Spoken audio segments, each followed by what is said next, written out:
here was the hitch. An agent is out to sell your book. And like Deb pointed out, as they try to bring your book up the ladder of the people they know who might publish it, at some point, if it's not marketable, and for me, that same crossover tendency that all the writer friends of mine kept saying, this is going to really open doors for you.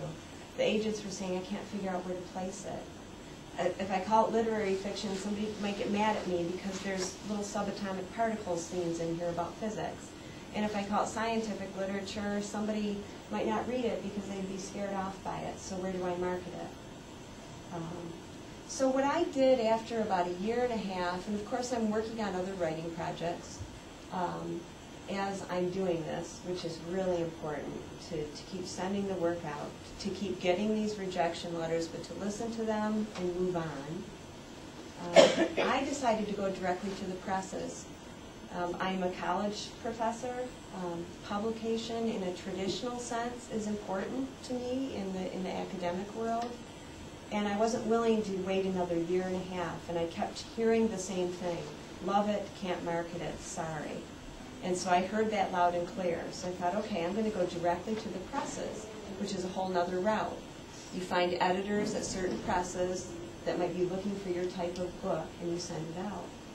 When I did that, I got a lot faster results. And as a matter of fact, at one point there were two small presses who both had copies of the manuscript within maybe a month of each other, whose editors both said, yes, we'd like to publish this.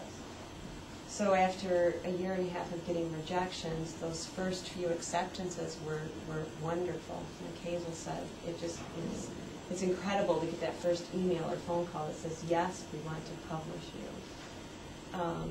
But to tell you the truth, the one that I got closest to publishing with, I started to have some concerns about their publishing model. Great press, great issue-oriented press, and my novel carries a lot about the love of the landscape, so they were environmentally interested in it, but also our social structure and how women, due to marriage and child-rearing, often have life models that go like this instead of like this.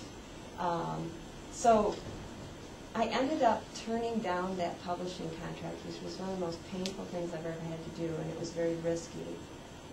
And part of the publishing model that I was concerned with, they were a collaborative publisher, a group between artists and writers, which is a model as a person I love. But as a faculty member, that there's still, unfortunately, in some academic circles, this stigma attached to anything that you have to put any of your own resources into. And in this publishing model, they did not pay for the printing. So you either had to get your own grant funds or pay the money yourself. So I said no. And then I was really worried, really worried. And then out of the blue, an agent who had previously rejected my manuscript, and I'd actually had a couple of phone conversations with her. She was an agent who loved the book, just kind of went out to some editors she knew, and all this can be happening when you don't even know it's happening. All you get is a letter, yes and no, but this agent who loves your book might be trying to touch base with some editors. And she called me and said, I was sitting in an editor's roundtable in New York, and I heard about this project that would be great for you. And she told me about this project. The feminist press at the City University of New York, a widely respected kind of medium university-sized press, had gotten funding from the National Science Foundation. You'll hear all these matching clues that nobody could dream of, to represent women of science. So here's my novel, published by the feminist press and the National Science Foundation, because my main character, Jillian, is an astronomer who's been away from her stars for 10 years. So I guess the biggest advice I can give you in the whole model there is you have to keep submitting your work. If I had stopped submitting my work based on some of those lovely rejections, that one agent who turned down my book but kept thinking about it, this is a year later. She happened to be sitting in a meeting, and she was impressed with my writing enough. She knew she couldn't publish it, but it didn't mean that my writing wasn't ready. She just felt like her market wasn't ready. but she got me hooked up with them. And so the process of actually going from manuscript to contract with that press was a little under a month. I sent the initial query letter to an editor that as a first-time novelist, I feel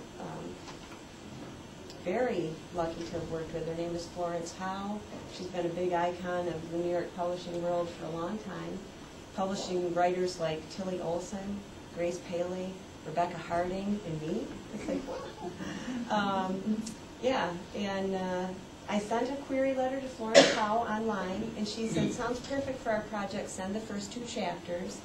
What I didn't know when I sent those first 2 chapters is they were going to National Science Foundation. They call them PIs, in principal investigators who were combing it, vetting it for scientific accuracy. In the meantime, I had no idea what it was about. There's all these things that happen when you send your work out that you may or may not know until later. So then about 2 weeks later, she sent it back and said, our committee really liked it. It's obvious that you've done your research. Send us the whole manuscript. And 2 weeks after that, they sent me a contract to publish it. In the publishing cycle, then, it was the very beginning of 2008 when I sent back the contract. Keep in mind, I've been sending out this novel for at least, around 2 years before I get to that point. And then when I finally found the match, it was only a month. So it looks like, wow, that happened so fast. But finding the match is the big thing. So I'll end there. In breakout, if anybody wants to talk about, there's a lot of structure to approaching agents and publishers that I think I can help share in the smaller group, how you write query letters, how you research. A couple of Writer's Market books that were really important to me. The Writer's Market is published by the Writer's Digest people, and they have books that are slanted toward each genre. Deb mentioned that the Christian Writer's Market Guide, for me it was the Novel and Short Story Writer's Guide. And what that does is it gives you the ability to sit up late at night and highlight all these agents and editors who might take your stuff. And it's like the dream portion of getting publishing. You get all excited about it and dreamy about it, and I think you need to keep that dream part as part of your submission process. And I would go through the books and rank them as 1, 2, or 3. Number 1, they matched a lot of categories. Number 2, at a stretch, but they might listen to me. Number 3, long shot. And I'd start going 1, 2, 3 and mail them out. Another one was Jeff Herman's Guide to Agents and Editors. That was an invaluable book. And if Jeff Herman's not still publishing it, his colleagues are for sure. So you could search it on the internet. So I'll turn it over to Jeff.